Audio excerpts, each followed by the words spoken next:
Mis hermanos, Dios les bendiga. Les habla Teo Hernández un día más dándole gracias a Dios por esta oportunidad de estar compartiendo con ustedes. Voy a compartirles un capítulo más del Génesis, capítulo número 44, capítulo muy hermoso para reflexionar, para que veamos la grandeza de Dios en todos estos hombres que estuvieron a su servicio, que estuvieron haciendo siempre la voluntad de nuestro Padre Celestial. Voy a comenzar, mis hermanos. Leemos la palabra de Dios en el nombre del Padre, y del Hijo, y del Espíritu Santo. Amén. Entonces José ordenó a su mayordomo: llena de alimento las bolsas de estos hombres, todo lo que puedan llevar, y coloca el dinero de cada uno en la boca de su bolsa. En la bolsa del menor pondrás, junto con el dinero de su trigo, también mi copa de plata. El mayordomo hizo tal como José le había ordenado. Al amanecer fueron despedidos los hombres con sus burros. Habían salido ya de la ciudad y se encontraban aún a poca distancia, cuando José dijo a su mayordomo: corre detrás de esos hombres, y cuando los alcances les dirás: ¿por qué han devuelto mal por bien? ¿No es esta la copa de plata en que bebe mi señor, y con la que también practica la adivinación? Han obrado muy mal al hacer eso. Él los alcanzó y les habló en esa forma. Ellos le respondieron: ¿por qué habla así, mi señor? Jamás haríamos cosa semejante. Si te trajimos desde Canaán la plata que encontramos en nuestras bolsas, ¿cómo íbamos ahora a robar oro y plata de la casa de tu señor?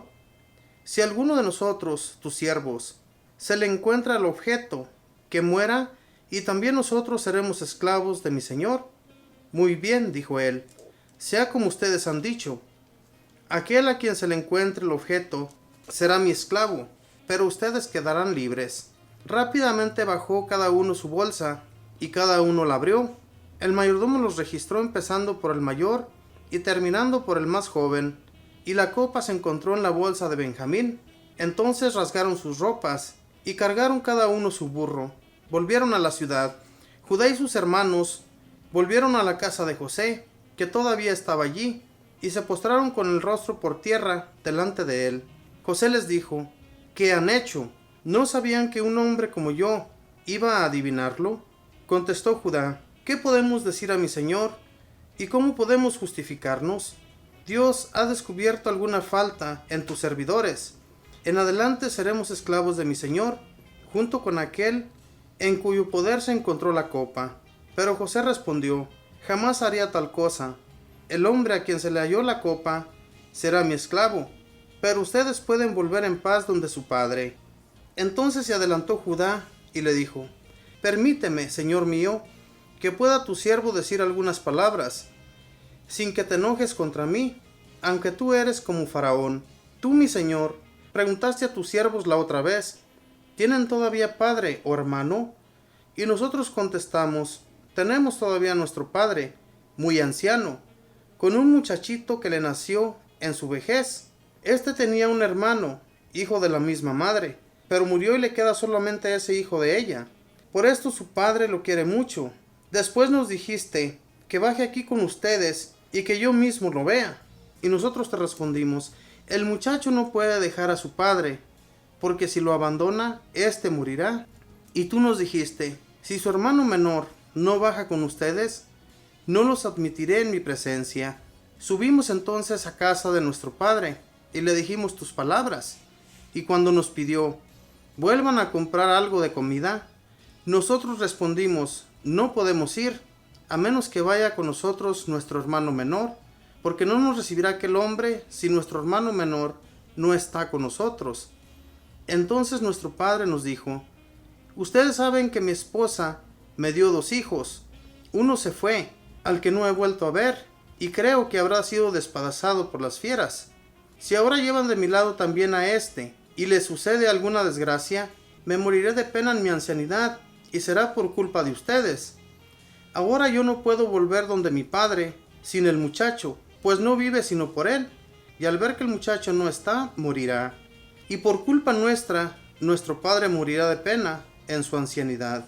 Yo, tu servidor, me hice responsable por el joven ante mi padre y le dije: si no te lo traigo de vuelta, seré culpable ante mi padre para siempre. Te ruego pues que yo quede en lugar del joven como esclavo de mi señor, para que así el muchacho suba con sus hermanos. Yo no podría regresar a la casa de mi padre sin el joven. No quiero ver la aflicción de mi padre. Palabra de Dios, te alabamos, Señor. Fue una gran tristeza para Jacob cuando él pensó que ya su hijo menor, José, había sido despedazado por las fieras cuando sus hermanos lo vendieron a los madianitas y los madianitas lo llevaron a Egipto, que fue entregado al servidor del faraón. Entonces cuando estos le piden a Jacob que si quiere él que vuelvan a comprar alimentos a Egipto, tienen que llevar al joven con ellos, porque así se los había pedido José, que lo llevaran para así reconocer y darse cuenta que estos sí le estaban hablando con la verdad de su hermano menor.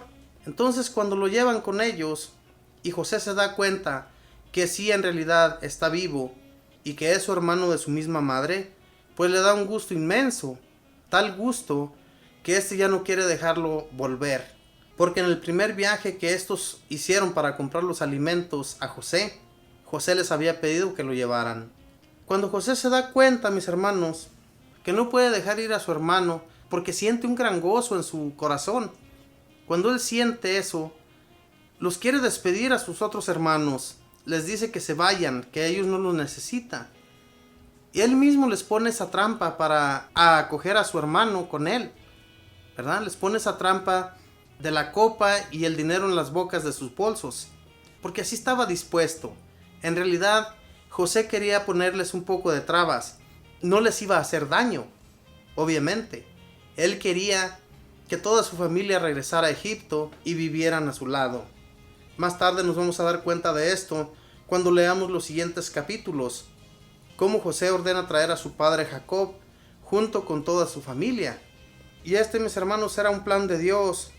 No nos damos cuenta hasta que no miramos las consecuencias de todo lo que sucedió. Como decía, estos hermanos de José primero lo venden, y cuando él les contaba los sueños que él tenía, que él era una gavilla muy alta y todas las demás gavillas se rodeaban a su alrededor y le ofrecían honores. Esto sucedió en realidad. Cuando José ya los mira que regresaron porque les encontraron el dinero y la copa, cuando regresan, ellos se postran ante él. Se postran porque tienen miedo, no tanto porque quieran postrarse, mis hermanos. Esto era normal en aquel entonces ante una persona que era un rey o que era un gobernante de alto rango. Las personas se tenían que inclinar ante aquel que era mayor que ellos o de mayor poder. Las personas en aquel tiempo se inclinaban ante sus padres, ¿verdad? Cuando tenían un reencuentro con un padre, con su papá de carne, ellos se postraban hasta el suelo como reverencia.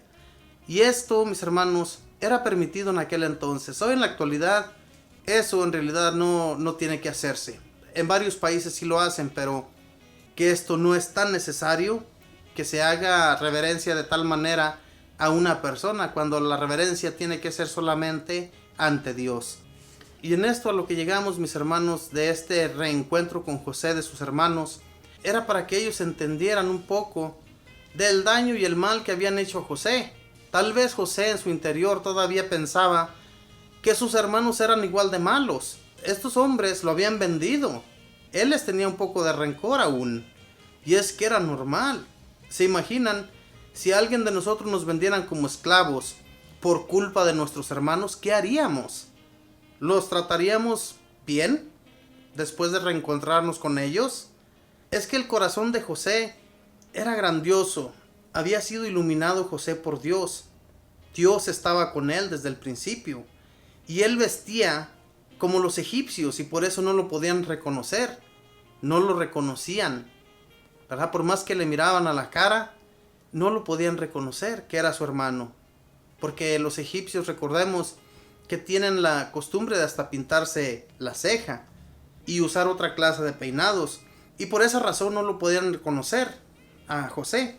Pero ya cuando se da a conocer con ellos, mis hermanos, ya cuando Dios permite que José se dé a conocer a ellos y les haga ver su error que tuvieron ante él, pues en realidad que Dios más tarde los engrandece a toda esta gente.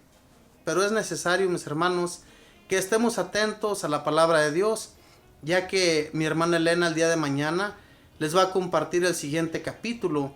Y así sucesivamente vamos a ir compartiendo los capítulos siguientes para que cada uno de ustedes abra su corazón al mensaje de Dios. Mis hermanos, que Dios les bendiga, que tenga buen día, buena tarde, buena noche. Bendiciones.